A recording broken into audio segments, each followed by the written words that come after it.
What's going on, everyone? I'm Chris Baker. Yeah. Oh, and I'm Ty Backer, I guess. Welcome to episode 146 of Behind the Toolbelt with TC Backer Construction.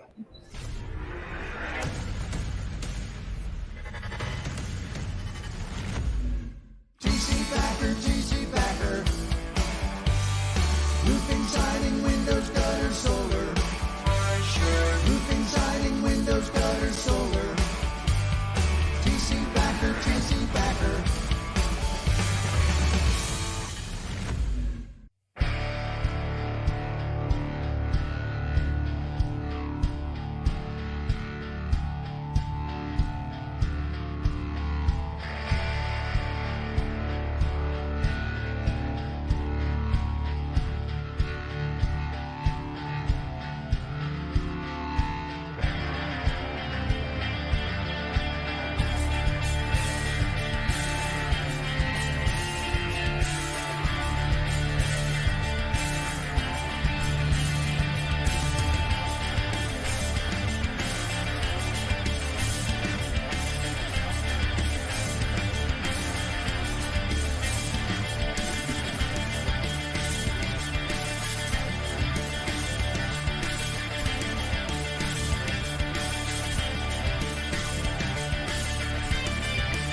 Behind the Toolbelt is sponsored by Lead Scout.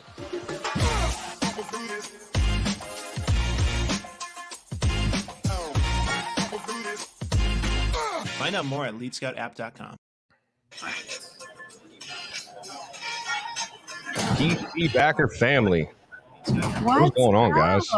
I am so excited. We got Ben Silver, we got Chris Hofstra, we got the one and only Ty Backer. You guys, where are you guys at right now? We are in Dallas at the One Industry, One Model event that is almost the last stop on the tour. Yeah, someone's got their phone turned up or something. Yeah, who's got their phone turned up? Who did it? Not me. Someone's over there watching in the background. There we go. We're good.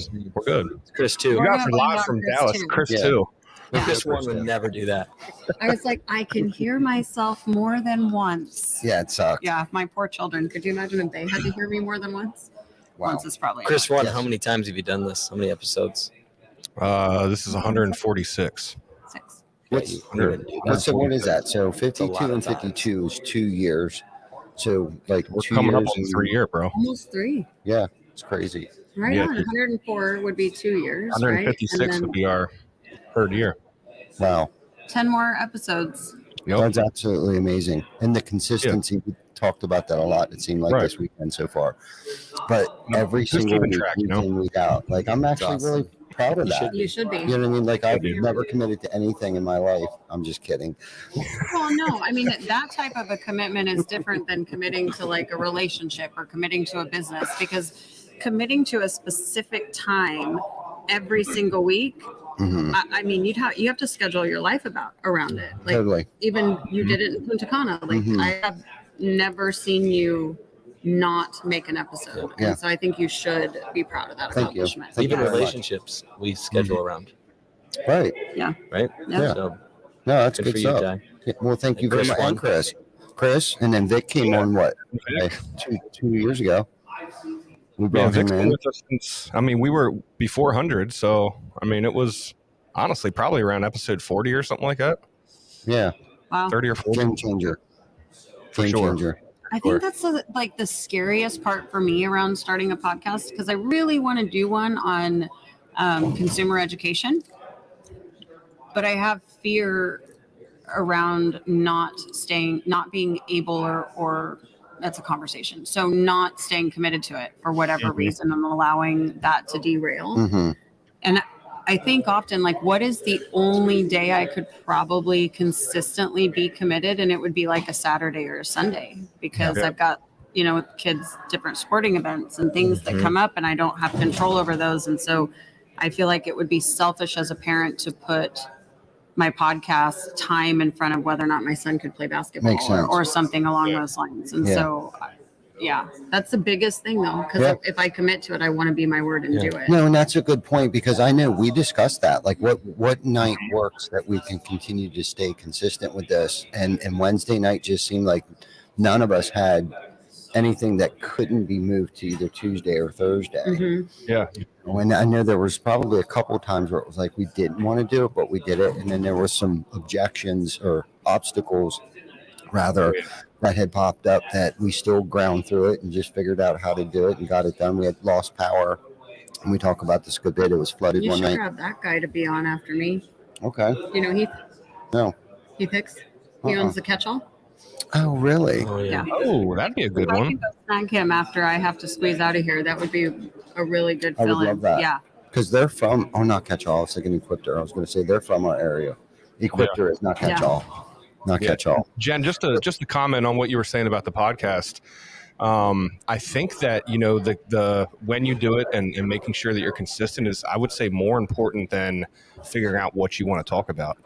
The consistency is No, I agree with that. most successful, hitting that time every week that people just know that, you're going to be on that day, that same day, every single week at the same time, every single week, to build up your audience and everything. Because it almost seems like if you miss 1 week, I don't know the numbers behind that, but I'd imagine, you probably lose interest in something. You become unreliable, right? And Right. so there becomes a question in people's mind around whether or not they can count on you. And so then it's not a priority to them either. And rightfully so. That's why I think you guys should really honor the fact that you guys have been committed and have done it every single week, regardless. And I would want to partner with somebody. So in the event that there was an emergency, that you have another person that can step in, because Yeah. I do realize life happens, right? Yeah. But I think once you've come up with that, I personally think there is no room for exception unless it's pre-announced, right, in advance, and in a long-term advance. Hey, I've got a wedding, or hey, my daughter is having a baby in my case, or Right. something Yeah. along those Yeah. lines, For sure. so that people understand that you're changing your word, and they can respect that, and it doesn't mean that you're not your word. Yeah. Yeah. think I that's actually missed an a big episode. miscommunication around integrity in general, right? Yeah. Like, Mhm. what we don't do is tell people when we know that we're not going to meet the expectation, or that when we know in advance that we can't do something that we previously committed to, we wait till the last very second and try to get it done, and then we fail, instead of just saying, hey, I know I told you last week that I was going to be able to do X, X, and X, and this has come up, and I'm not going to meet that. However, if we can do this and do that, I can meet it in 10 days or whatever that is. And then you create a realistic expectation, and you don't lose that trust and that value in the things that you say. And we're afraid on the front end because we know, come on, when you're not going to be able to do something that you said you were going to do. Absolutely. Way in advance. I think a lot of people, it's fear, on both ends of that. Okay, like fear of letting someone down, and then fear of not telling them. Okay, like shit. Where was I going with that? Like the fear of okay, we're not going to make that expectation, right? But then growing a set of balls to be able to man up or woman I need up. to grow one of those. How do I do Grow a that? set of balls. Yeah. I can show you after the podcast. Actually, You know how to grow. yeah. But You didn't I'm grow just- it. well, I thought you showed me. No, later. let's- Conversation. Yeah, I was just the giving you derailing here. The roof porn We should, podcast yeah. later. Yeah, Okay. that's a different podcast altogether. Yeah, That's carrots and steak. Right, but to grow a set of balls and just man up and say, I'm not going to make it. Yeah. In enough time, because, and Chris, we talk about this a lot, right? I would rather have somebody upset with me for 5 minutes than 5 days when I'm avoiding them for those 5 days where they can't, they got to reschedule their time or find someone else to do it or whatever. And typically by the time you get off the phone with them, they're pissed at you for those 3-4 minutes while you're on the phone. But by the time they hang up with you, now they're already thinking, okay, what am I going to do now? Like trying to come up with a solution, and they're no longer pissed. Or right? readapting what their expectation was in general. Exactly. I think as humans, we give people one free emergency, right? When they Mhm. come up and they say, hey, I've had an emergency, I can't do this. Right. Okay, that we No are all questions. graceful around that Yep. one time. But then the second time they have an emergency or the third time we have an emergency, it's like, okay, now you're just full of shit, right? Like, Mhm. you can't do it. That's cool, but don't try to mask it with something else because we can't always do what we say we're going to do. But Yes. I agree, it's pride, it's Yes. embarrassment, it's a lot. But I think people don't realize how much losing the value of your word actually matters. For real. Yeah. And you turn that into a positive situation almost because, 2 years from now when they're sitting at a table trying to go to bat for you as a contractor, they're not going to remember that you didn't hit your date. They will remember if you didn't call them, and they will also remember if you called them and let them know that you weren't going to be there and you stuck to your word. So you turn that negative situation It's into interesting because you tied it into work, right? Mhm. And for me, being my word is such a huge deal in all aspects of my life. Like my kids, you see those kids that are, pulling on their parents' shirt, like, promise, you promise, you promise. Mhm. And parents are like, yeah, I promise, just to get them to stop. And I made a commitment super early on that I would never promise my children anything that I didn't have 100% control over, ever. And so when they would ask me if I'd promise, I'd be like, guys, look, there's this variable, I can't control. What I can promise you is I will do my best, but I can't promise that it's going to happen. Yeah. And my son wrote me a letter last year for Mother's Day, and it said on there, my mom always does what she says she's going to do. That's cool. And that Yeah. meant more to me than anything else my kids, I think, have ever said to me, because obviously they got how important my word is and that they can count on that. And whether it's no or whether it's yes, they can still count on it. Right. So Yeah. yeah. Yeah, it's that reliability. You know what I mean? And it's funny how our conversation went from a podcast to just life in general. And thank you for allowing me to enjoy the moment, this moment of doing 146 podcasts, right? So right there, I guess, looking at this now, like really having a moment of clarity of that I am a reliable person, right? You know what I mean? People can depend on me today. And I know this sounds stupid. It's just because of the podcast. It's not because of the podcast. It's just what's ingrained in us, right? And I really feel like it can be taught. It can be, but I think a lot of it has to do with the way that you were raised too, right? Because when you were talking about kids and stuff like that, like your kids, not all kids, but most kids are like a mirror image of us, right? And I say most kids because I was a kid once. Still are. Some ways. I know. I'm laughing at myself for saying that, but it was I remember the things that my mom instilled in me, right? Like responsibility and be a man of your word, Ty, and get your ass out of bed, right? And you got to do this. You made a commitment. And you have to do this, and those things stick with me. And I'd like to think that I'm a good example for my kids today.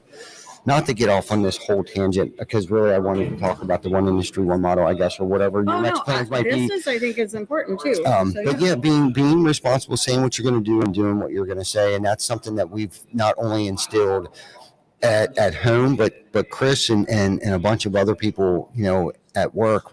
This is how we live, and we say this all the time. A lot of people use the terminology, it's nothing personal, it's strictly business. Unfortunately or fortunately, I don't believe that. I believe everything is personal, right? Yes. Any business decision I make is based upon my personal feelings or a personal situation that may have happened or a lesson that I've learned before in the past, right?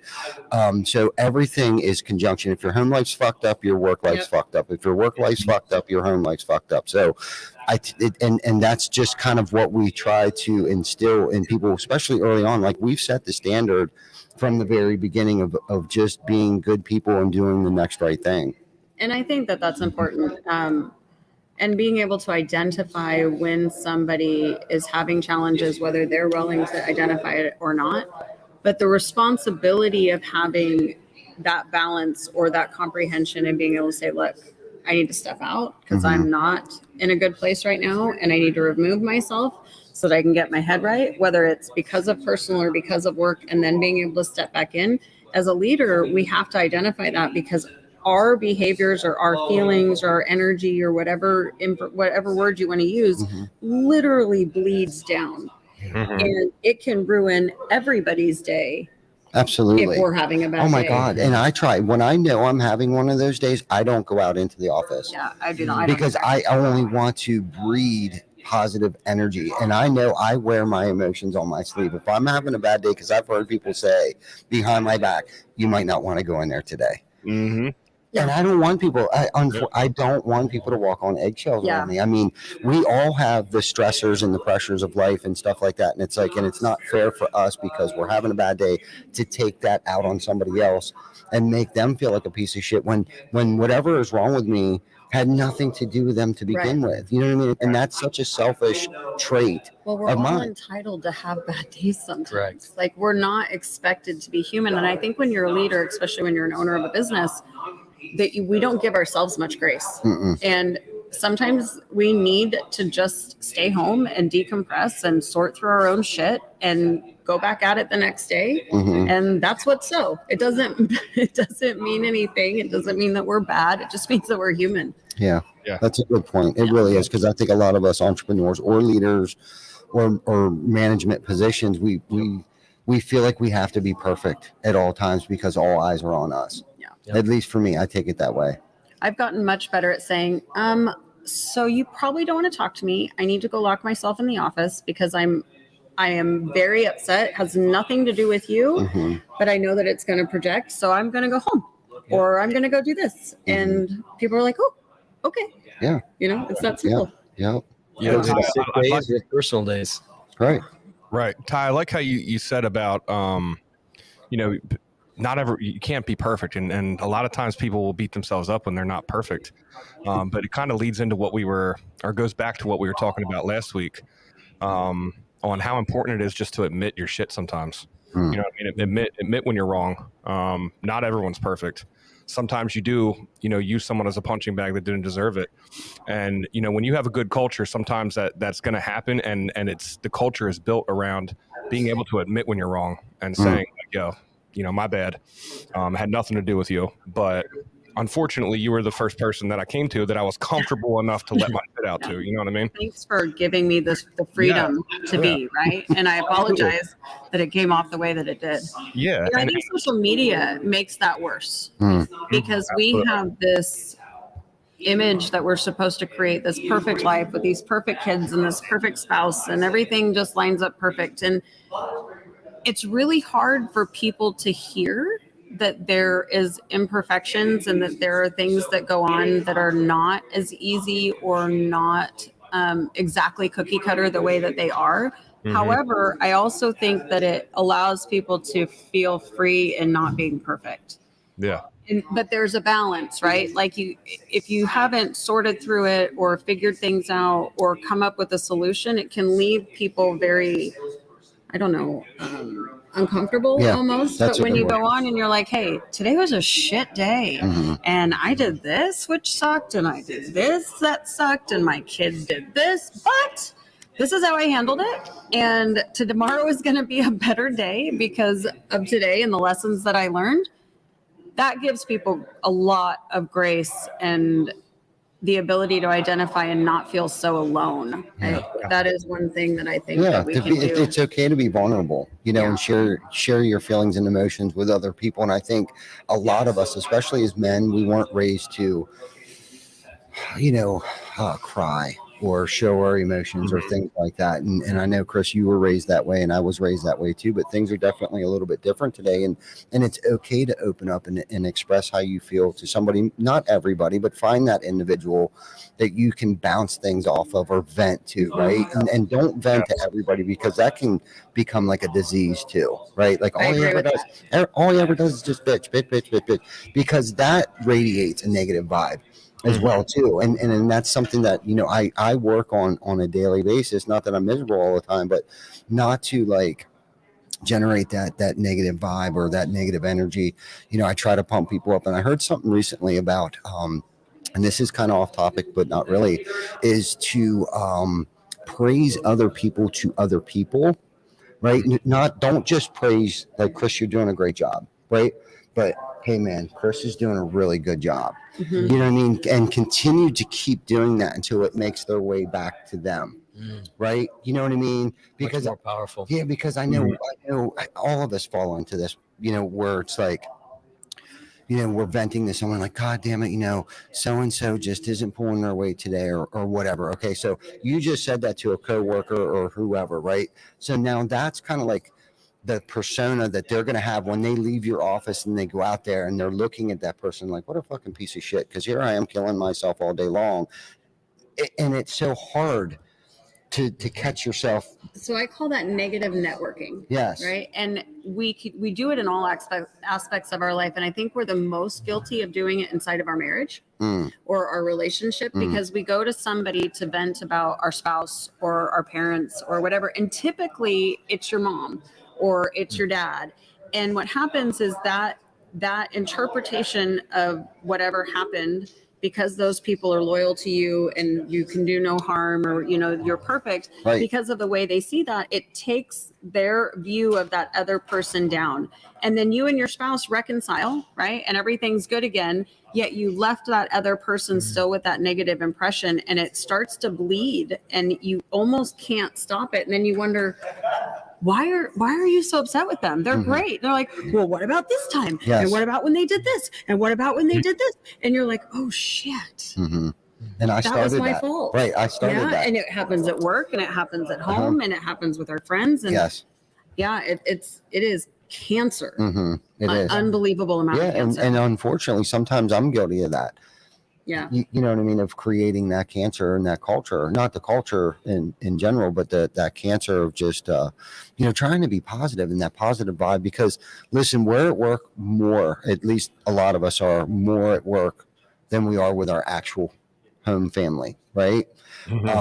And we shouldn't have to be miserable while we're at work. We should also have a good time while we're at work. It should be very comfortable. We shouldn't have to worry about people talking shit behind our back or somebody not pulling their own weight. And a lot of it, I think, comes down to communication. If somebody isn't pulling their own weight, they know that they're not. It goes back to them having a set of balls and going to somebody and saying, hey, I'm falling behind. I'm struggling, whether it be something, a home life issue or a work life issue where like somebody's throwing too much on their plate or whatever. And if you have a good enough culture, and I sincerely believe this, that culture will win over any kind of system or process that you have in place. And I say that because I would say for the first 7 years of my career, we had processes, but not like a legit CRM or anything like that. But what we did have is that we had that family oriented culture, right? And we pulled together as a team and we performed miracles on a daily basis, right?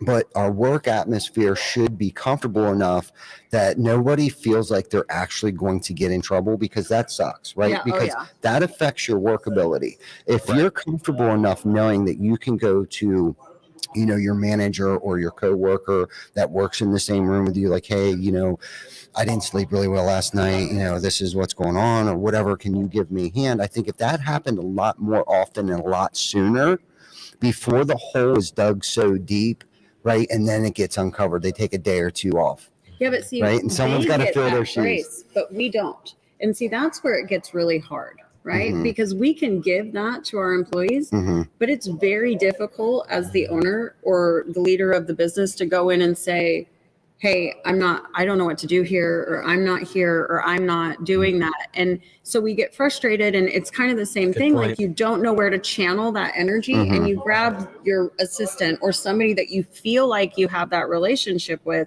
when in reality, we need to find other owners. Yep. Yeah. That's why networking and going to events and being a part of masterminds and having somebody that has a non-biased approach can Or sit opinion. and listen to you and give you advice where you're not in an unsafe, so to speak, or questioning type of mentality. Right. Like, is it going to get back to the people that I was just talking about, or the problems that I'm having? It's going to get back to because we're somebody. human.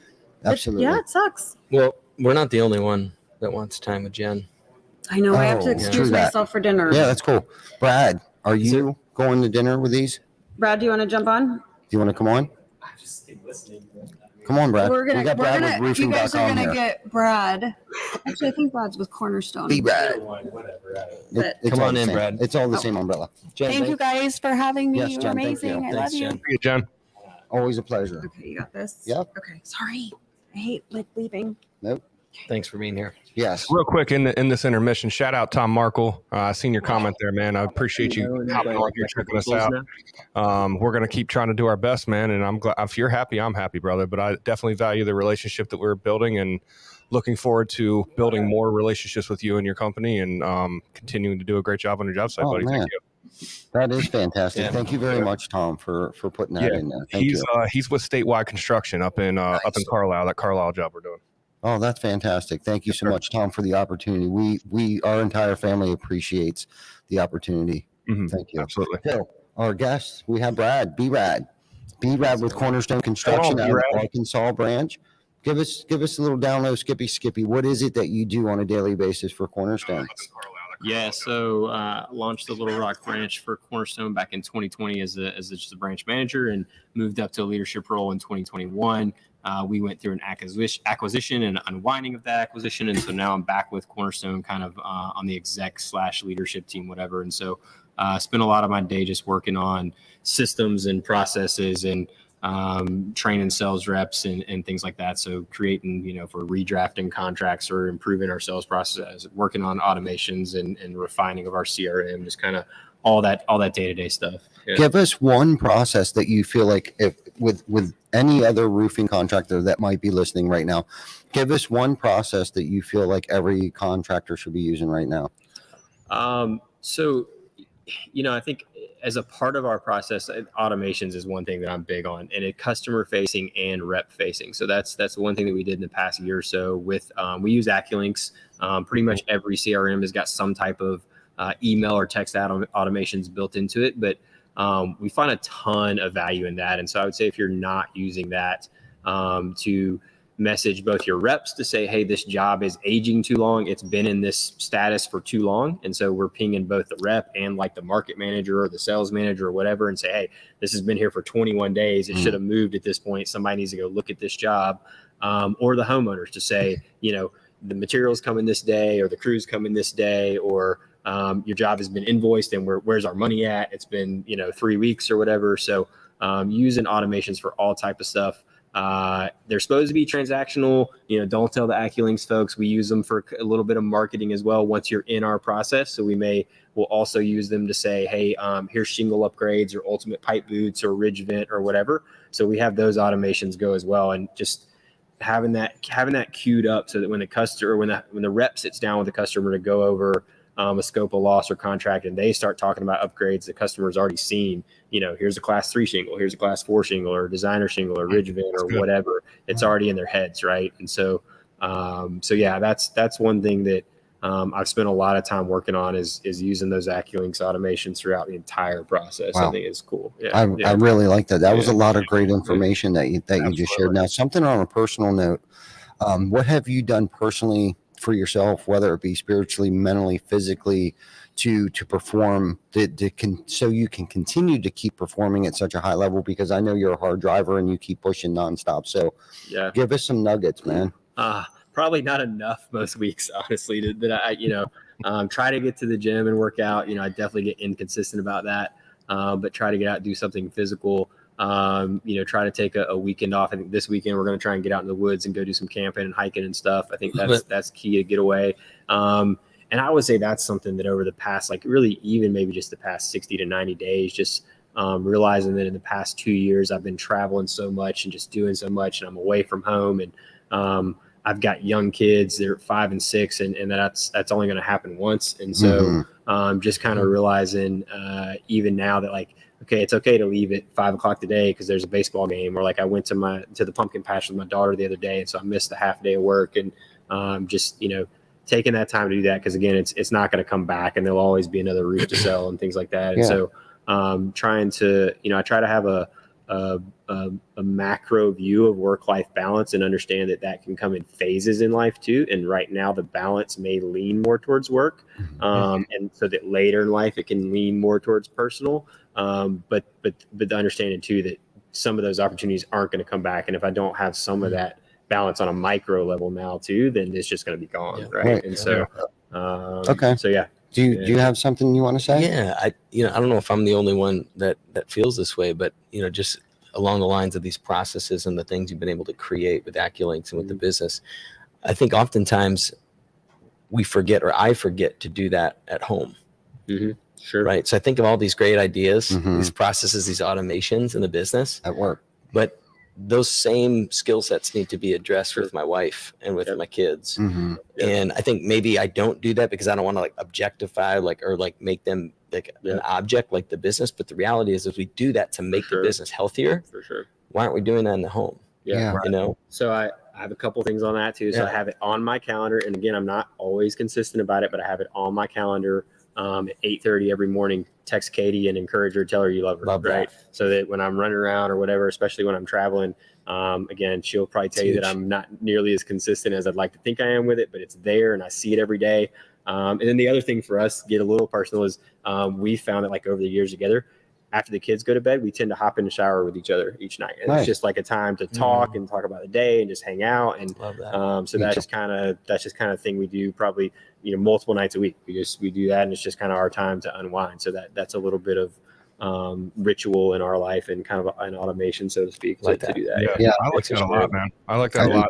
Yeah. And, for someone that may not understand, because I know some people may think, why do you have to put a reminder on your calendar to text someone that you care about? But I feel that. Okay. And the reason I feel that is because during the workday, dude, we jump from one thing to another so fast. I mean, it's like as soon as I hang up a call, it usually leads to another call, and then I got to hop on and answer this email, which leads to another call. And like, dude, if you don't have something right in your face sometimes, I mean, I hate to say it, and it sounds horrible, but it's not in your face. So like my brain, is so focused on work sometimes. I'm not thinking about anything at home until, it might be 11, 12 o'clock when I finally get a second to go out and smoke a cigarette or something or whatever, you know what I mean? But I like that a lot, to set a reminder. And I know it might sound stupid, but I really understand that. I feel that. Yeah. And I think it's all about how the other person processes it or how you process it. You can say, oh, it's a shame that you have to put that on your calendar to remember me, versus approaching it as you're an extremely busy person, and I appreciate that you're willing to put it on your calendar so that you make sure that you do this, right? Yeah. Like that time is blocked or whatever, right? And I'm gonna catch that reminder. So it's like everything in life. It's all in how we process it and look at it, Yeah. Right. Yeah. That's good stuff. That's huge. Yeah. Thanks for sharing that. Yeah. The one thing that went through my mind was, and it's funny because I spoke with Jana about this today, is that, when you were talking about like you kind of go through different phases, right? Like you're pushing real hard right now, so then later you can spend more time with your family and stuff. And I think a lot of people don't get that. I think they try to jump right away to this work-life balance thing, like right now, especially early on in their careers. And unfortunately, that's like the Facebook fucking the hype. Like, don't believe the fucking hype. Like, seriously, I think Facebook has like sugar-coated this thing of like, this whole work-life balance thing. And the important thing is, and I'm going to talk about what Jan and I talked about, is that, when I am home, I personally, and I'm telling on myself right now, is that I have to learn to be more intentional when I'm there, even if it's for the 10 minutes, half day at work. But I love how you said that you guys spend some time, in the shower together, because Jan and I, we call it our little slumber party. Like every single night for about an hour, we sit in bed and we snack and like, okay, what are we going to watch? And sometimes it's 45, sometimes it's only 30 minutes. Sometimes it's an hour and a half. And sometimes we look at the clock and it's like, holy shit, it's 11:30 already. Right. Cause I just got home at 8:39, sometimes jump in the shower, go to bed. And that's like our special time together. You know what I mean? And even then I'll catch myself being on the phone, scrolling Facebook and stuff, but then I'll catch myself putting it down. You know what I mean? So we can communicate on a level, because she allows me to do things like this, right? She understands. Right. So when I'm home, I need to make that time count when I'm home. And I'm guilty of still being on my phone, or now I built like an office / studio at the house. But you know what? I think what she really cares about is that I'm just home. Yeah. Do you know what I mean? Just being home, because a lot of times, think about it, even when you walk in the door, if you can give them 10 minutes of your time, put the phone down, right? They're going to go off and do whatever it was they were doing before you went home, right? It's when you come home and you totally ignore them is when I think they get pissed. And I could be wrong. And ladies, chime in here. Give us guys that work our ass off to provide ourselves a good life, right? Like give us some input sometimes. Be honest with us. Like if is it that 10 minutes is all you want from us, which I'm sure it isn't. We're not idiots.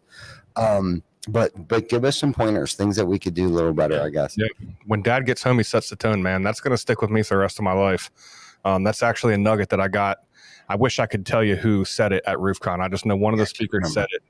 But that's something that'll stick with me for the rest of my life. It's, when you pull in the driveway at night, just remember when Dad gets home, he sets the tone. And it's like, when you walk in that door, man, if the first thing that you say that comes out of your mouth is, why did I trip over the scooter when I'm walking to the garage? Why are these shoes in front of, you know what I mean? Mm-hmm. That's going to be what's remembered. And your kid that's running up to you to get that lashing probably completely forgets what he's excited to tell you about that happened at school today or whatever, you know what I mean? So just to kind of save that and just realize that shit ain't that serious.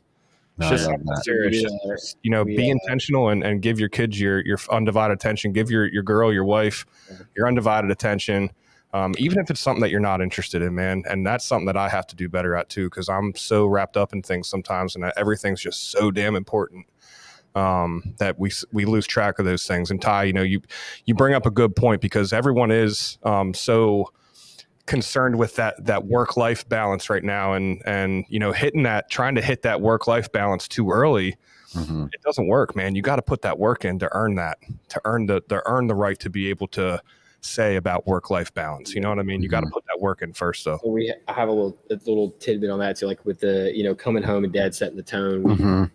We've been doing like a round of marriage counseling as well, and our counselor, we talked through like a ritual with that, and the idea, like, obviously work can be stressful some days. You're dealing with, for us, we're insurance-based market, so dealing with adjusters or reps, just normal stuff, or retail or insurance, right? You can have plenty of problem customers and things. And for my wife as well, stressful day or whatever. And so one of the things we talked about is, when you leave work, some days, if it's one day a week or every couple of weeks or whatever, if you got to say, look, I need 45 minutes, I'm going to stop at the Mexican restaurant and have a beer and some chips and salsa, and then I'm going to come home, and like being okay with that and giving each other that space too, because that helps set a better tone when you get home and you're not pissed off about the scooter that's sitting in the way, because you just go decompress for a few minutes. You can go scroll on Facebook, like just zone out and do something mindless and have a drink and take the edge off, and then come home 30 minutes later. And everybody's happier for it, right? And you can just afford each other that space. And so I think that can be important too. That's a great, that's good stuff. Yeah, good job, Brad.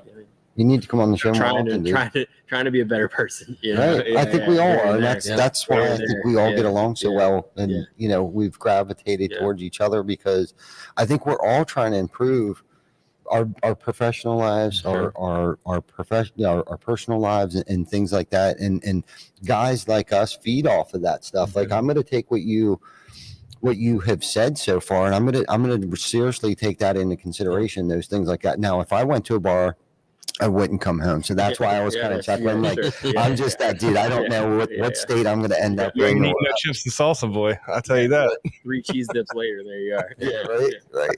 Oh, that's a whole other episode. I love where this conversation has gone, though, man, because, we have a roofing podcast, right? But so many of the things that we end up in the rabbit hole talking about apply to business. And I mean, the basics of it is just being a good person. And the reason I feel like that's so important, when it comes down to being a good person, that follows you in business. I mean, business is all about ethical and unethical decisions. You know what I mean? If you're a good person, you're going to make those ethical decisions, even when people aren't looking, even if it might burn you. You're going to make those right decisions and do the right thing, the next right thing. Whether it's a positive or a negative impact on your business, but just being a good person in general, man, it applies to business so much. Absolutely. Good point. It is. It's like we talked about earlier, man. It's if your home life's messed up, your work life's messed up, man. It's all in conjunction. Yes. It's all personal beliefs and thinking, and because you take that shit home or you take it to work. Good stuff, man. What else? What else you got? We haven't heard much from Chris over there, man. Yeah. Chris pretty quiet. I like listening. Why don't you plug Lead Scout a little bit here? Brad, you know what Lead Scout is? Give us your definition. To them. What do you think it is? Let's start there. You guys do direct mail, right? Yeah. We've talked. I think we talked at some point. I think a couple years ago. Yeah. I'm gonna check it out. Pre-circ or whatever, somewhere in there. Yeah. No, a lot of. I mean, shoot, from the time that I talked with you guys, probably 2019 to today, a lot has changed. We're a software company. We're really a platform that helps contractors both canvas in the field, like think of sales enablement, like a Spotio or Sales Rabbit, like that, but also give them the tools to get their brand out there as well, right? So the marketing side of it as well. So it's kind of a dual purpose platform. But I think in the last few years, we've really, as we've kind of learned more about direct mail and the impacts, like kind of what levers to pull and all the different ways to use it, right? If you ever talk to somebody, or if anybody listening says, oh, I tried direct mail, didn't work. There's so many different criteria that go into whatever it is you did with direct mail. It's your audience, it's when you sent it, it's what you sent, how many times you sent it, right? There's what was the messaging, the content. There's so many variables. So to simply just rely on mail, I mean, it's interesting, that you said your direct mail, right? We're actually trying to get away from that a little bit because there's so many different things you got to be doing. I mean, the digital world that we live in, mail is one component, but I think for any company that is looking to maximize the efficiency and the production of their people, it's enabling them to do that. And I think that's where we're really leaning in. So, I mean, the word is canvassing, right? We're big believers in canvassing. We're big believers in knocking doors. And for those that say, oh, we never knock doors because it's, it's rude or whatever, it's how you knock the door, right? Same way with the mail, right? It's how you do it in many ways. So, we're big believers in doing things in a very strategic, intentional purpose, like job site marketing. So Ty's been a great customer of ours. That's why we're a supporter of Behind the Toolbelt. And, I think, you've seen the benefits of it. And we're just kind of building off that. I really have. And just to help elaborate that a little more, where I found it to be very useful, right? So we do a 20 home campaign, right? Drip campaign.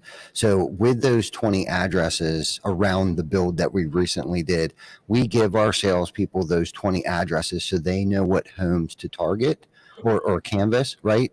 So in that drip campaign, we'll give them 3 postcards and 1 handwritten note. So we're kind of warming up the neighborhood so you're not cold knocking anymore, right? So you have that branding appearance, that awareness. Now they know you're in the neighborhood between the yard signs, the truck sitting across the street. Now they've gotten 3 pieces of mail and a handwritten note. So what we've created is not lead babies, because a lot of times when in the retail space, your salespeople sit around and they wait for the phone to ring and they're given an address. Now what we've created is called lead scout babies, right? Like now they don't want to go canvass an area until we've done a campaign in those neighborhoods, because everybody knows who they are now, right? Cool. Right. So we're trying to fill in some of those gaps where those touch points, and that's the one thing that direct, I don't even like to call it direct mail, because it just does so much more. It helps us dominate those neighborhoods. It's really hard for those people in those neighborhoods not to know who we are, because we just peppered the shit out of them with mail. Even in that 2.3 seconds, if your postcard is done right, within that 2.3 seconds when it goes into the trash can, and that's what I always say, and it might sound negative, but they see that. It's the reality, right? Got an impression. Right. And then at the gas station 2 days later, they saw your truck. And then a week later, there's that other piece of mail in the mailbox. Right. And then 3 Do days. those all come after the build that's happened, or you have one? Does one land before Great that question. nearby build come? Go ahead, So you answer typically that. what Ty does is 2 deliver before, 2 deliver after. Okay. So there's kind of that, painting both sides of the install. And then so the door knock comes after that. Yep. Yeah, that's cool. I would say our brand awareness has increased by 25%. And I think that's huge. If there's even a matrix there, but I would say, if I had to guess, that our brand awareness has increased by 25% since we started to use Lead Scout. Yeah. But I think the thing to continue to stress is it gives your guys another excuse to get out of their truck, right? I was at a GAF event, Brian Wells, I'll shout out to Brian Wells, Southwestern Consulting. And he said, what's the hardest door in sales to open? It's your own car door. And I think when you set these campaigns out to the neighbors, I think it gives your guys one more reason to open that door, right? One more thing to ask, hey, did you get that mailer? But then just worth noting, because I'm curious what you guys do if we have a couple more minutes with you from a referral standpoint. Because let's be honest, referral is still going to be your best referral source or lead source. So from a referral standpoint, it gives another conversation to have with the homeowner. Hey, Mr. and Mrs. Jones, just wanted you to know we're sending out letters to the neighbors. I couldn't help but notice that house on the corner of Shiloh Point and whatever. Do you know who lives there? I mean, the funny thing is they already know because we tell you. Right. But, that's, Jan and Bob. Oh, I'd love an introduction, So it just creates a conversation. And then you use that to say, and by the way, we've got this cool referral program. Yeah. Curious what you guys are doing from I mean, we definitely don't have anything, as formal as that to bring on referrals right now. We don't have, any type of drip going on or anything. We certainly, coach the reps to knock a 6-pack or whatever, get around on build day, talk to the neighbors and things like that. Again, we're pretty door knocking based on the front end anyhow. Just being in store markets and things. But yeah, we have a referral program. If you send a neighbor or somebody from work or whatever, then we'll kick you $100 or whatever. So we definitely do some of that. But yeah, we honestly don't have like a super formalized process. So I guess we gotta get on the phone again. Let's do it. Yeah, I mean, I think it's really cool. Yeah. I mean, listen, and there's a couple other things, and for some reason he's staying at a real high level. But there's a couple other things that they offer as well too that I'm sure he'd love to fill you in on. Yeah. Well, I'd love to hear what are those, Ty? No, you're doing a great job. Well, okay. So the one thing that I like about it is the information, the intel that they give us, right? So they can give us household income, right? I remember some of that from talking, IP addresses, the year of the home. You know what I mean? There's a lot of information there that your sales team can use, your managers can like really be able to target an area better, like just to know a homeowner's name, right? Their household income, how long they've lived there, the year the home was built.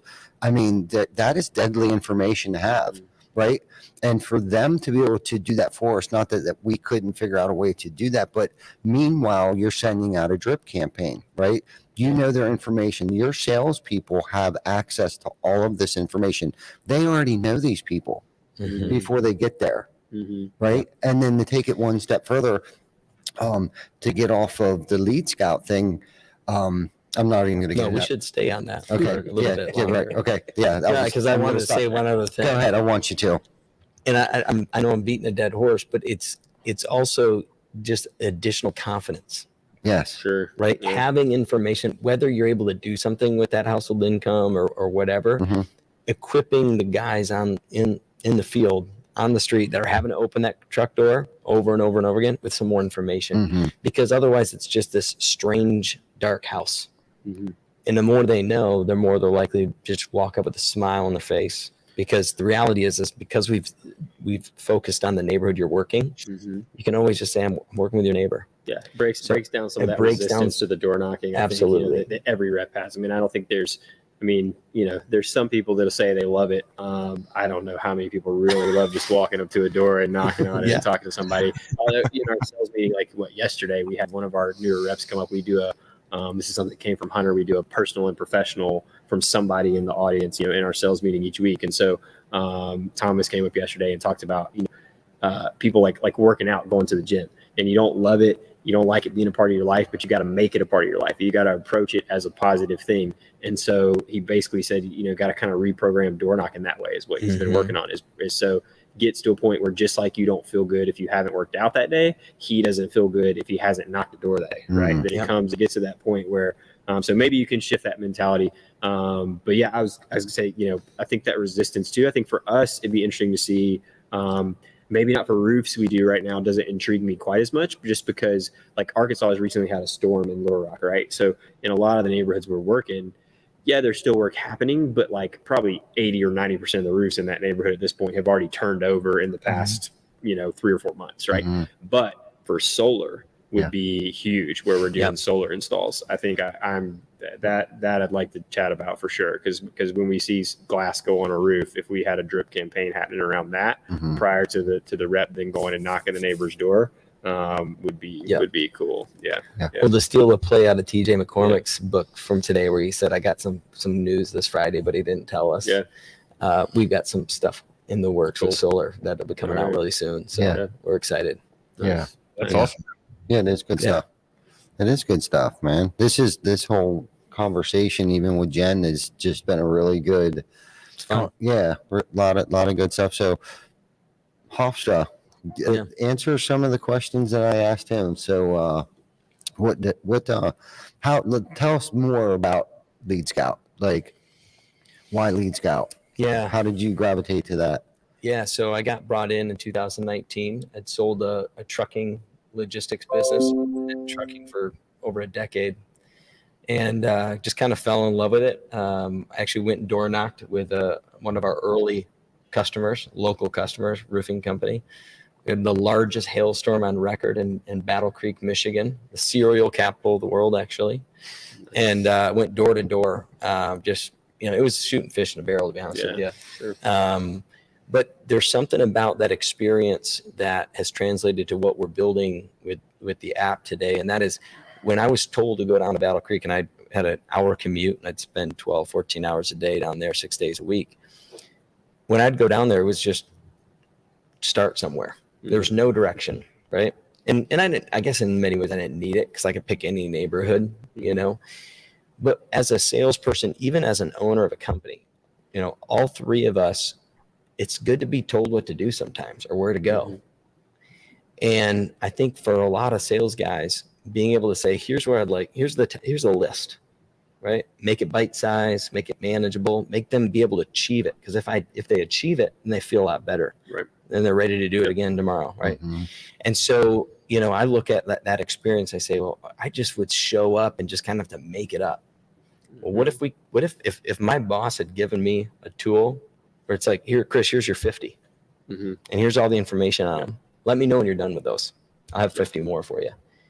It would just set me up to just knock them down, right? Mm-hmm. So I think it's a back to that sales enablement. I look at what we do today as a reflection of what would I have wanted back then that I didn't have, and what can we build to make the next sales guys that are knocking doors be more productive, more energized, Yeah.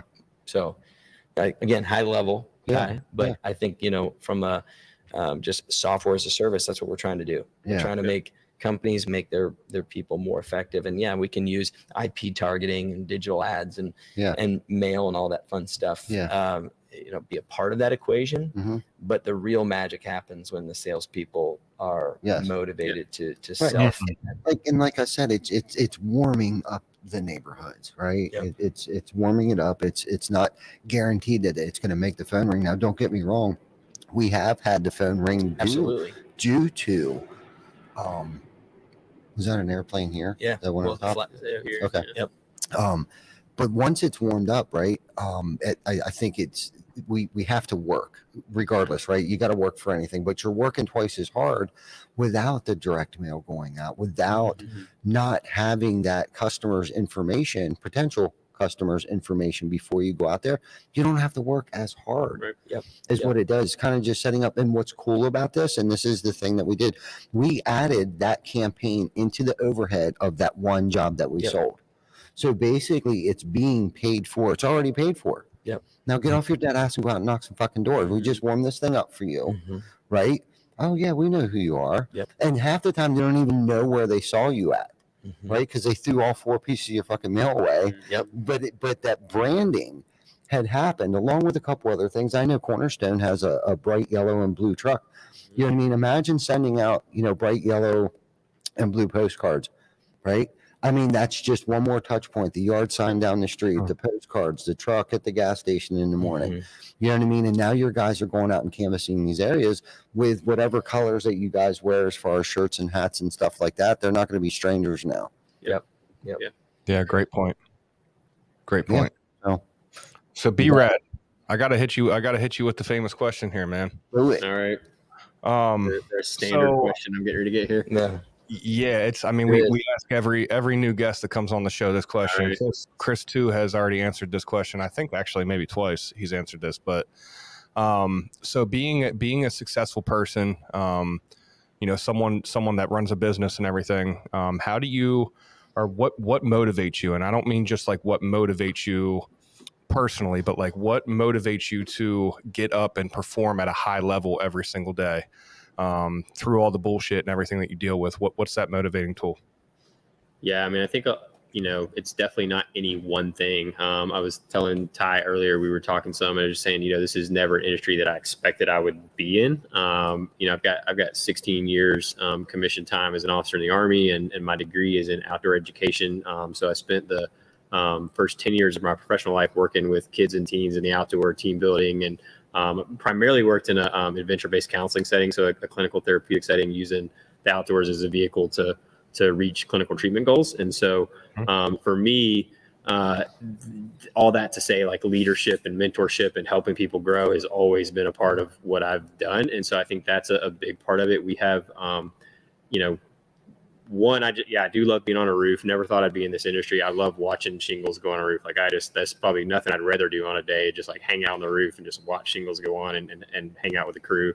There's just something very satisfying about that resonates with me.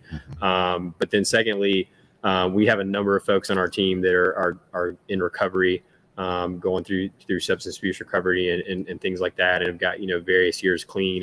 And that all kind of kicked off with, our initial hire in Arkansas, Sean, that's our sales manager. And he was one of my soldiers in my first company command, and then got into some meth for a while and went through a process and came out of that. And now he's making, just an inordinate amount of money, more than I'll make this year, right? Because he's the salesman. And so he makes plenty of money. So, but seeing that opportunity for those folks, and since he kind of set the, kind of got into social media and let people know that we were hiring folks that are going through that, and here's an opportunity to make a lot of money and kind of change your path in life. That's a huge thing for me for sure. And, it's something that I probably don't get to do again as much as I maybe did a year and a half ago or 2 years ago, but spending time with reps and seeing them being able to buy a rent house or go get a car for the first time. Or we've got a guy and his wife that are on a cruise right now. And he took his dad to a Cowboys game for the first time last year, and they went back this year. And, just seeing those opportunities and what they can do financially. And then I think sometimes too, it's just, for me, it's just there is definitely the competition of it, and the win of getting a roof and getting it paid for, and dealing with the insurance company and going through it. And then, more personally, we do, Hunter does the fulfillment 50 with the revolt groups and things like that. And so we did that again in our sales meeting. We do it every few months as we get new reps in. And so I just updated mine, and thinking through, I want to be to travel, and I want to be to send our kids to private school and send them to a good college. And I don't want to have to grind like this 15 or 20 years from now. I want to do it now for a little while and be able to, do something different and do whatever I want to do, and have that freedom. So I think it's a whole lot of things, I guess. There's a lot of things that motivate me to get up and do it. But I definitely part of it is money motivated for sure. I don't want to have to keep worrying about paying bills and go out and buy the watch I want, or the gun I want, or the car I want, or take the trip I want. And, I think that's all mixed in there. But also the people, and I told Ty earlier, I had the opportunity to make a choice a few months ago on which direction I was going to go as the deal kind of unwound with Cornerstone and the company that acquired us. And when I moved up to corporate after the acquisition, I told him, I said, look, there's already a little bit of churn between, the company and Cornerstone. If it ever goes back, I said, that's the house that I built in Little Rock. And those people are there because I told them to be there, and they came to follow me, and I'm going back if it unwinds. And that's what happened. And I stuck to it, and I'm back at Cornerstone. And that cost me a little bit of money, honestly, and maybe a little bit of opportunity and some health insurance and whatever. But that was what I said I was going to do. And those are my people. And so that's where I'm at. And that's why we get up each day. Yeah, man. Good stuff. Great answer, man. Great answer. That was a great fucking answer, bro. That was. Like a roundabout. And he ended with, and that's why I get up each day. That was good. That was awesome. Yeah, good, great episode, man. Always, for real. Baker. For real, man. Baker, and you guys, thank you guys and everyone watching, man. Everyone, our loyal viewers. I know Brittany, Bruno, Zach Fisher, David KX, Jana, I love you, girl. Everybody on here, Jamie Bloom, Corey King, Shay Severins, Brandon, Eric Richardson, thank you for watching. Everybody, thank you. If I missed anybody, Vic, thank you for your hard work. Tom Markle, once again, thank you for the opportunity. And Chris Baker, of course, there you are. And everybody else, Mike Stearns, all you guys, man. Love you guys. Thanks for tuning in every week. Yeah. And we appreciate everything. Chris, you want to end this off with anything? Yeah, we got the 21 Turkey Salute coming up. It's fastly approaching. If anyone wants to be a part of that up here in the local 717 area, anyone around the world really wants to be a part of that, reach out to us because there is ways that you can donate. You can sponsor a turkey. You can sponsor sides, whatever you want to do. Reach out to us if you want to be involved with that. This is going to be our 3rd annual year. And of course, you know how we roll. We got a beat last year. So, and it was pretty fucking epic last year. So shit's going to be crazy this year. Just How reach many out to us. turkeys is it? We're going to do 70. And we're going to do 70 this year. Yep. Wow. Yeah. We Yeah. served about It was like 650, 700 people, something like that last year. 650, but we I don't want to say we ran out of food because I think some people came back for seconds, but we ran out of food. I Yeah. would rather have some left over. Yeah. So Yeah. that we could take home or donate or something like away, that. So yeah. we're trying to find that sweet spot of how many turkeys. We didn't want to go to 80 or anything like that because the place that we get the turkeys from, they're saying that they're struggling to get turkeys. Yeah, a little bit of a supply chain issue. Yeah. I mean, at some point in time, dude, we're going to have to hit up a couple different places because, Yeah. 10 years from now, bro, we're going to be doing like 150 turkeys. And like, that's a lot. Shit. That's probably like 3 years away. Are you kidding me? We'll That's have what I'm 2 saying, locations. By then, we'll have 2 locations. We'll do like the east side and the west side. Yeah. By then. Yeah. I mean, at some point, we're going to have to stop doubling it. I guess this year's probably the year to stop doubling. Otherwise, we'd be doing 120. So, That's right. but anyways, if anyone wants to be a part of that, reach out to someone that's on the TC Backer team. I mean, everyone here knows what's going on with it. So reach out to one of us. We'll gladly shout you out. Some people don't even want to do that, but I know a lot of the local businesses will donate money or something like that, but we definitely want to give you credit for sponsoring a turkey or a dozen turkeys or whatever you want to do. Help make an impact. So that's fastly approaching. It's Thanksgiving Eve. So obviously anyone in the local area here, if you guys want to come out and check us out, we'll be all day. Yes, sir. And it'll be, what episode will that be that Wednesday? We'll be going live from there as well. That always falls on a Wednesday. Yep. We will be Last going year live. Was our not was that the year before? Could have been last. I think last year was our 100th episode of Behind the Toolbelt. Just happened to land on that Wednesday. I mean, technically, it should be episode 152, right? Yeah. Close. Makes sense. Close enough. Nick's counting them right now. 150-ish. We got six more weeks. So that would be, episode 152. Nice. Yeah. Good stuff. Cool. Yeah, so that's all we got for you guys. Thank you guys, everyone, for tuning in. We appreciate your support. If you have not done so already, make sure you hop over to the Behind the Toolbelt YouTube channel and subscribe to that right now. Right now, if you're watching, all 8 we're not getting off here until you do it right You now. get to point at something. We'll see when you do it. 9 people now. Whoever just popped in here, go like our damn YouTube page. That's right. I see you. I'm talking We're to you. staying on until they do it. Yeah. Not going anywhere. We'll stay live. Camping out. Yeah, we're going to camp out. Nah, but seriously, We'll thank you come everyone find for the support, man. We'll see everyone next week, episode 147. And Ty, I'll see you on Friday, brother. Yes, sir. Have a good See you, week. Chris. See ya. There. Subscribe.